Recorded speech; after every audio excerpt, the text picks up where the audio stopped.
Good evening, everybody.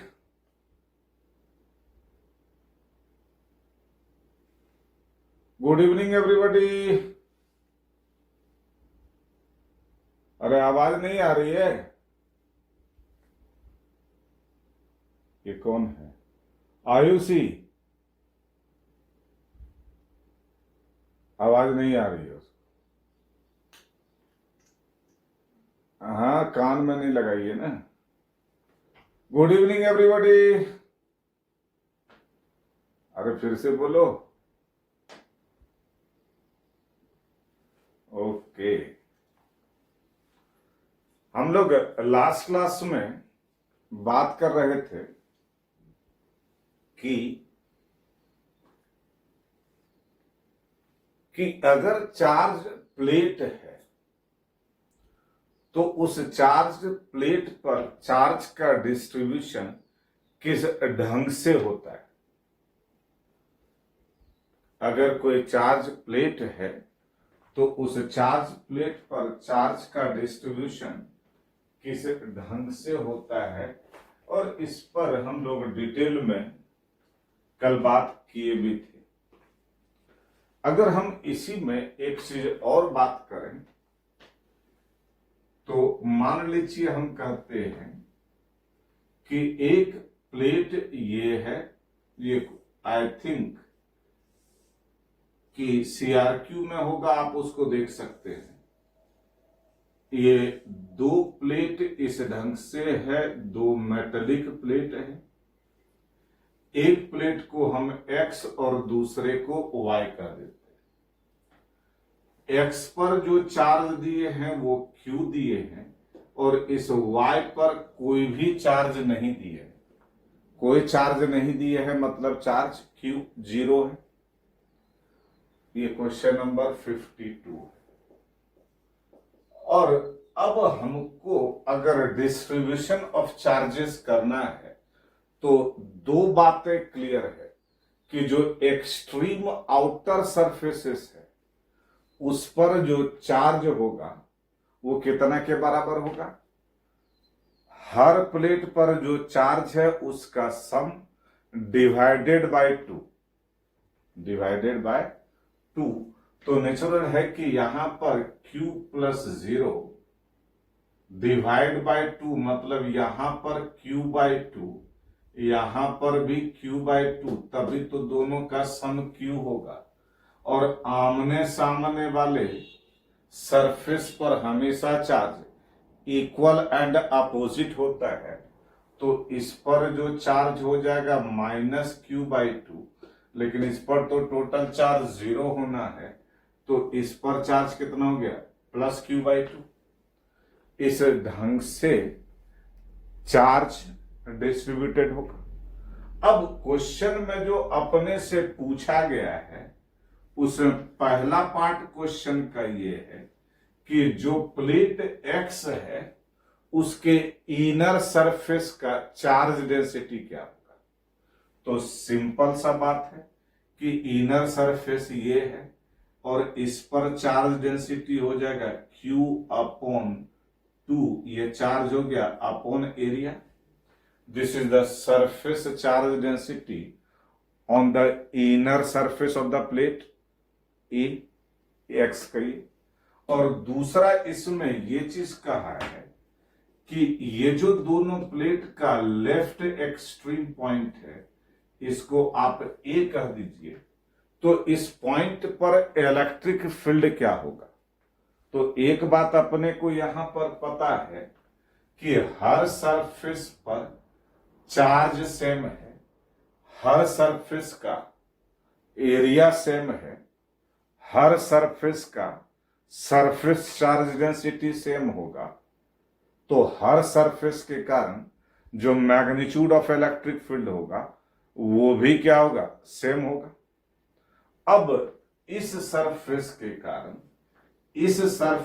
कारण यहां पर इलेक्ट्रिक फील्ड इधर के तरफ E0, इस सरफेस के कारण यहां पर इलेक्ट्रिक फील्ड E0, और इस सरफेस के कारण यहां पर इलेक्ट्रिक फील्ड मैग्नीट्यूड सेम होगा E0, और इस सरफेस के कारण यहां पर इलेक्ट्रिक फील्ड ई नॉट, और दो एक दूसरे को कैंसिल कर दिया तो इलेक्ट्रिक फील्ड एट ए क्या हो जाएगा, 2E0, 2E0। और इसी को हम कह सकते हैं, क्या कह सकते हैं, 2 तो ठीक है, सिग्मा हो जाएगा यही Q/2A एप्सिलॉन नॉट, लेकिन सिग्मा बाय 2 एप्सिलॉन नॉट होता है।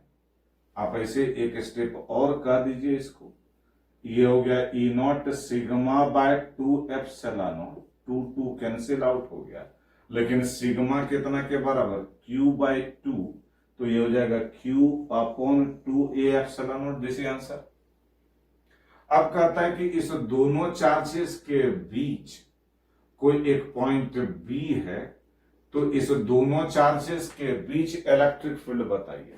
तो सोचने का तरीका वही है, इसके कारण यहां पर इलेक्ट्रिक फील्ड इधर के तरफ E0, इसके कारण भी यहां पर इलेक्ट्रिक फील्ड इसी डायरेक्शन में E0, और इसके कारण यहां पर इलेक्ट्रिक फील्ड इसी डायरेक्शन में E0, लेकिन इसके कारण अपोजिट डायरेक्शन में E0।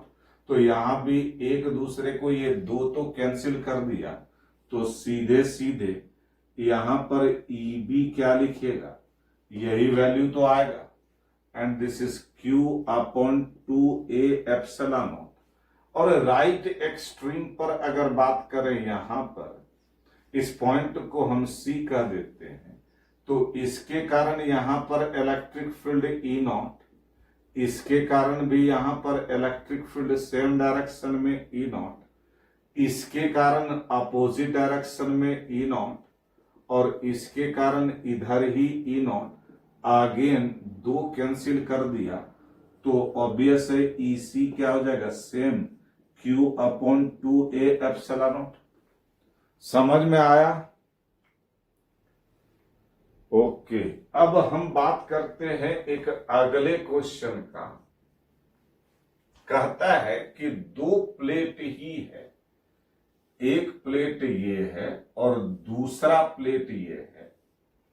इसको अर्थ नहीं किया गया है, इसका नाम दे दीजिए A, इसका नाम दे दीजिए B, और इस पर 100 माइक्रोकूलम है और इस पर 60 माइक्रोकूलम चार्ज है।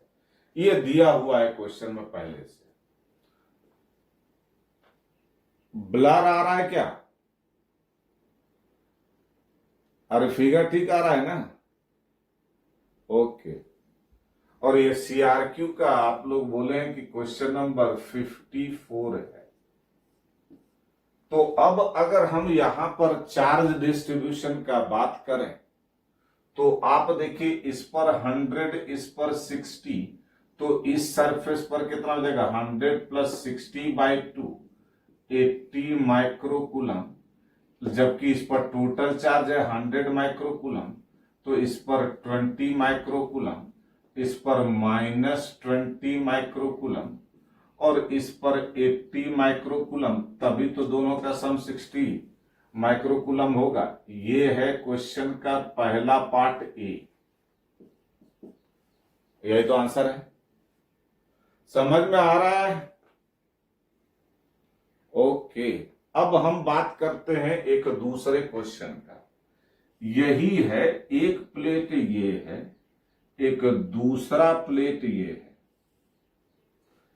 इसको A और इसको B, लेकिन इस पर 100 माइक्रोकूलम चार्ज है, ये तो चलो ठीक है, इस पर 60 माइक्रोकूलम चार्ज है, ये भी ठीक है, लेकिन कहता है कि इसको अर्थ कर दिया गया है इस ढंग से, ये स्विच S1 है। जैसे ही हम इसको अर्थ करेंगे, जैसे ही हम इसको अर्थ करेंगे, तो एक बात अपने को दिमाग में रखना है, जब भी किसी भी शेप और साइज के मेटालिक बॉडी को, जब भी हम किसी भी शेप और साइज के मेटालिक बॉडी को अर्थ करते हैं, तो हमको एक चीज का गारंटी मिलता है। क्या?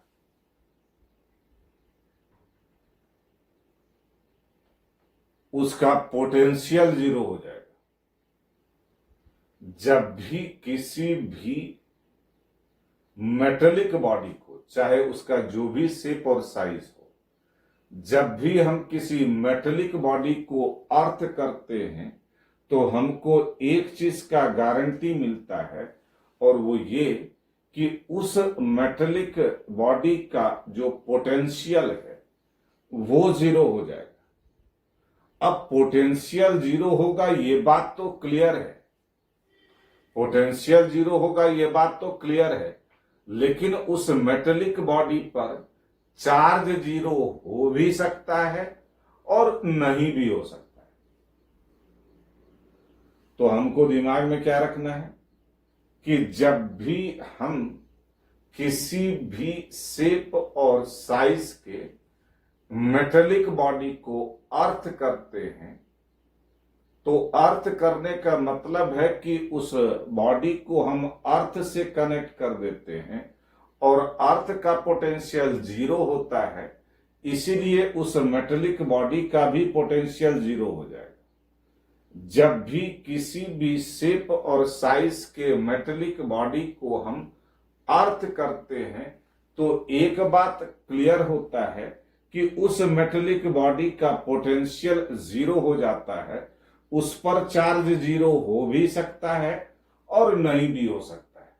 वो कब जीरो होगा कब नहीं जीरो होगा वो तो बाद का बात है, लेकिन एक बात फिर से हम बोलते हैं कि जब भी किसी भी शेप और साइज के मेटेलिक बॉडी को हम अर्थ करते हैं तो उसका पोटेंशियल तो हर हाल में जीरो होगा, लेकिन उस पर चार्ज जीरो हो भी सकता है और नहीं भी हो सकता है। सही है। अब आप देखिए कि ये जो मेटेलिक बॉडी है, ये जो मेटेलिक प्लेट है, इसको जैसे ही हम अर्थ करेंगे, ध्यान से समझिएगा, बाद में मत बोलिएगा कि नहीं समझ में आया। जैसे ही हम इस मेटेलिक बॉडी को अर्थ करेंगे तो इस बॉडी का पोटेंशियल जीरो होना है। जीरो होना है वो तो बाद की बात है, पहले हम ये सोच लें कि यहां पर पोटेंशियल किस किस कारण से है। एक तो इस पर चार्ज है, उसके कारण इस पर पॉजिटिव पोटेंशियल है। दूसरा इस पर भी पॉजिटिव चार्ज है, उसके कारण भी इस पर पॉजिटिव पोटेंशियल है, लेकिन इसका पोटेंशियल तो जीरो होना है। तो ये अपना पोटेंशियल जीरो करने के लिए जो हो सकता है वो करेगा। तो पहला काम क्या कर सकता है कि भाई इस पर जो भी चार्ज है वो अर्थ में भेज देगा। अब इस पर कोई चार्ज रहा नहीं, लेकिन इसके बाद भी इसका पोटेंशियल जीरो नहीं हो रहा है, क्योंकि इसके कारण यहां पर पॉजिटिव पोटेंशियल होगा, लेकिन इसका पोटेंशियल तो जीरो होना है। इसके कारण यहां पर पॉजिटिव पोटेंशियल है, लेकिन इसका पोटेंशियल जीरो होना है, मतलब कि इसको निगेटिव पोटेंशियल एक्वायर करना पड़ेगा, और निगेटिव पोटेंशियल तो निगेटिव चार्ज से ही आता है। तो नेचुरल है कि ये अर्थ से निगेटिव चार्ज इलेक्ट्रॉन को एक्वायर करेगा। अब ध्यान देने वाली बात एक चीज ये है कि इस पर जो चार्ज था वो कुछ चार्ज इधर था और कुछ चार्ज इधर था। जैसे ही इस पर निगेटिव चार्ज आया तो ये निगेटिव चार्ज इस पॉजिटिव चार्ज को अट्रैक्ट करेगा, तो कम से कम इधर वाला जो चार्ज है उसको खींच करके इधर तो ला ही सकता है। इसका मतलब ये है कि इस पर जो भी टोटल चार्ज है वो पूरा का पूरा चार्ज इस साइड आ गया और इस साइड आ गया +60 माइक्रोकूलम। अब आप देखिए इधर चार्ज जीरो है, इधर भी चार्ज जीरो है। अब यहां से जो भी लाइंस ऑफ फोर्स चलेगा वो पूरा का पूरा electric lines of force positive charge से ओरिजिनेट करेगा और नेगेटिव चार्ज में टर्मिनेट करेगा। एक भी लाइंस ऑफ फोर्स इधर उधर नहीं जा रहा, तो जितना इस पर पॉजिटिव चार्ज है उतना ही इस पर निगेटिव चार्ज होना पड़ेगा। तो अब सारे सरफेस पर चार्ज आ गया, इस पर 0, इस पर -60 माइक्रोकूलम, इस पर +60 माइक्रोकूलम और इस पर 0। समझ में आया? नहीं आया? एक बार और देखते हैं, लेकिन हम थोड़ा बदल करके देखते हैं कि मान लीजिए कि ये एक मेटेलिक प्लेट है और ये भी एक मेटेलिक प्लेट है, और अब हम ऐसा करते हैं कि इस सेकेंड वाले को अर्थ करते हैं। ये एक मेटेलिक प्लेट है, इस पर 100 माइक्रोकूलम है, इस पर 60 माइक्रोकूलम है, इस ढंग से है। और इसको अब अगर हम अर्थ करने के विषय में सोचें तो हमारा सोचने का तरीका तो वही है भाई। जैसे ही हम इसको अर्थ करेंगे, जैसे ही हम इसको अर्थ करेंगे तो उस कंडीशन में इसका पोटेंशियल 0 होना है। इसको अपना पोटेंशियल 0 करने के लिए एक काम तो सीधा सीधा कर सकता है कि इस पर जो भी चार्ज है वो पूरा का पूरा चार्ज अर्थ में भेज दे, लेकिन उसके बाद भी इसके कारण यहां पर पॉजिटिव पोटेंशियल तो है, लेकिन इसका पोटेंशियल तो निगेटिव होना है। तो ये निगेटिव चार्ज इस पर एक्वायर करेगा, और ऑब्वियस है पहले इस पर 100 कूलम जो चार्ज था वो इस ढंग से डिस्ट्रीब्यूटेड था। जैसे नेगेटिव चार्ज आया तो इस पूरे चार्ज पर अट्रैक्टिव फोर्स लगेगा, तो इधर वाला चार्ज को खींच के इधर तो ला ही सकता है। तो नेचुरल है कि इधर चार्ज 0 हो गया, यहां भी 0 है, और मतलब कि इस पर का पूरा चार्ज 100 माइक्रोकूलम इधर आ गया, और जितना यहां पर पॉजिटिव चार्ज होगा उतना ही इस पर निगेटिव चार्ज भी होगा, और ये भी होगा 100 माइक्रोकूलम। समझ में आया? अब इसी में एक और देख लेते हैं कि मान लीजिए हम कहते हैं कि ये एक प्लेट है, ये भी एक प्लेट है, इस पर 100 माइक्रोकूलम है, इस पर 60 माइक्रोकूलम है, ये स्विच S1 है, और अब यहां पर ये स्विच S2 है। अब कहता है कि अगर दोनों स्विच को क्लोज कर दिया जाए, तो इस स्विच को अगर क्लोज कीजिएगा और इसको भी क्लोज कीजिएगा, तो एक बात तो क्लियर है कि इसका भी पोटेंशियल 0 होना है, इसका भी पोटेंशियल 0 होना है। और ये पोटेंशियल 0 कब होगा? जबकि पूरा का पूरा चार्ज किस में चला जाए? अर्थ में। क्योंकि अगर किसी पर भी कोई भी चार्ज हुआ अगर, तो पोटेंशियल हो जाएगा। इसलिए यहां पर हर सरफेस पर चार्ज क्या है? 0। समझ में आया? हाँ, ओके, नोट कर लीजिए। नेगेटिव चार्ज, अरे भैया अर्थ से खींच लेगा इलेक्ट्रॉन को, इलेक्ट्रॉन्स का ट्रांसफर अर्थ से इस मेटेलिक प्लेट पर हो जाएगा, उसी ढंग से निगेटिव चार्ज एक्वायर करेगा। इलेक्ट्रॉन का एक्सेस हो गया, उसी को तो निगेटिव चार्ज बोलते हैं। नोट कर लीजिए आप लोग।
हो जाएगा तो बता दीजिएगा।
और लोग को देख लेते हैं।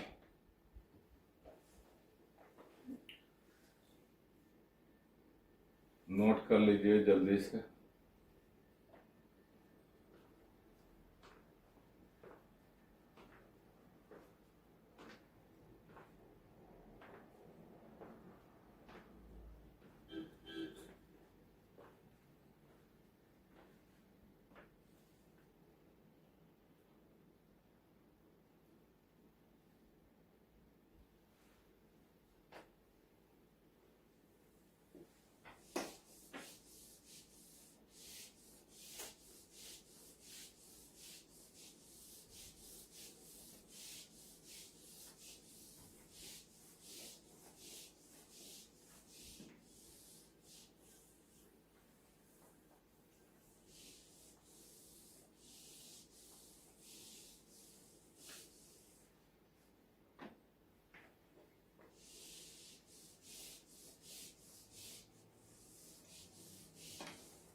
अब हम बात करते हैं केस 2।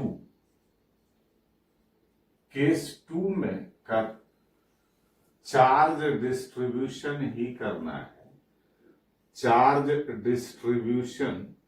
लेकिन एक क्वेश्चन इसमें और देख लेते हैं, और वो भी आई थिंक CRQ का ही होगा, कि एक ये मेटेलिक प्लेट है, एक और भी मेटेलिक प्लेट है, और एक तीसरा भी मेटेलिक प्लेट है। 3 मेटेलिक प्लेट है, एक A, B और C। इस पर जो चार्ज है वो कैपिटल Q दे देते हैं, और इस पर कोई भी चार्ज नहीं।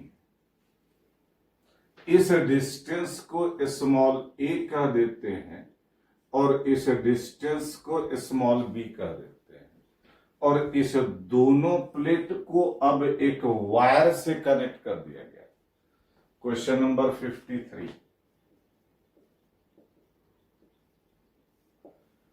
अब जब हम इस दोनों प्लेट को एक वायर से कनेक्ट किए, तो एक बात तो अपने को क्लियर है कि जो पोटेंशियल ए प्लेट का होगा वही पोटेंशियल सी का भी होगा। ये तो क्लियर दिख रहा है क्योंकि दोनों को हम वायर से कनेक्ट कर दिए तो दोनों का पोटेंशियल क्या है, सेम है। इसलिए V A is equal to V C. लेकिन इस बी का कुछ पोटेंशियल होगा, इसलिए हम यहां पर लिख सकते हैं V B minus V A, V B minus V C. A और सी क्या है, सेम ही तो है, V A equal to B C. लेकिन पोटेंशियल डिफरेंस इस दो प्लेट्स के बीच, अगर इलेक्ट्रिक फील्ड यहां पर हम E1 कहें, यहां पर इलेक्ट्रिक फील्ड अगर E2 कहें, तो नेचुरल है कि इसके बीच पोटेंशियल डिफरेंस क्या हो जाएगा, this is equal to E1 into A, क्योंकि E equal to V by D, V potential difference है। पोटेंशियल डिफरेंस क्या हो गया, V B minus V A by small A is equal to क्या, electric field E1, इसलिए V B minus V A क्या हो जाएगा, E1 इंटू ए। और वैसे ही यहां पर यह हो जाएगा E2 इंटू बी। यहां तक कोई दिक्कत नहीं है। अब बात यह है कि यहां पर इलेक्ट्रिक फील्ड हमको मिलेगा कैसे। अगर यहां पर इलेक्ट्रिक फील्ड हम देखना चाहते हैं तो मान लीजिए कुछ भी चार्ज, मान लीजिए मान लेते हैं इस पर चार्ज स्मॉल क्यू है, तो इस पर चार्ज माइनस स्मॉल क्यू हो गया, इस पर charge capital Q minus small Q है, और उतना ही निगेटिव चार्ज इसके सामने वाले पर होगा। ऐसे अगर हम इस पॉइंट पर इलेक्ट्रिक फील्ड के विषय में सोचें तो हालांकि इस पर कनेक्शन के पहले जो चार्ज Q/2 था वो तो वही रहेगा। ये Q/2 चार्ज कहां से आया पता है, Q + 0 + 0 बाय 2, तो Q/2। लेकिन ध्यान देने वाली बात यह है कि यहां पर अगर इलेक्ट्रिक फील्ड देखें तो इस Q/2 के कारण इधर और इसके कारण इधर वो तो कैंसिल आउट हो जाएगा। अगर हम यहां पर जो प्लेट है इस सरफेस पर जो चार्ज है उसके कारण इलेक्ट्रिक फील्ड इधर, और इस सरफेस पर जो चार्ज है उसके कारण इलेक्ट्रिक फील्ड उतना ही अपोजिट डायरेक्शन में, तो इस दोनों का भी इलेक्ट्रिक फील्ड यहां कैंसिल आउट हो गया। तो यहां पर इलेक्ट्रिक फील्ड इस निगेटिव चार्ज के कारण इधर और इस पॉजिटिव चार्ज के कारण भी इधर, E- और E+ जो है यही तो टोटल इलेक्ट्रिक फील्ड E1 है। मतलब कि इलेक्ट्रिक फील्ड जो इस दोनों प्लेट के बीच होगा वो इसी दोनों चार्जेस के कारण होगा, क्योंकि और के कारण क्या हो जाएगा, कैंसिल आउट हो जाएगा। इसलिए हम यहां पर अगर E1 लिखना चाहते हैं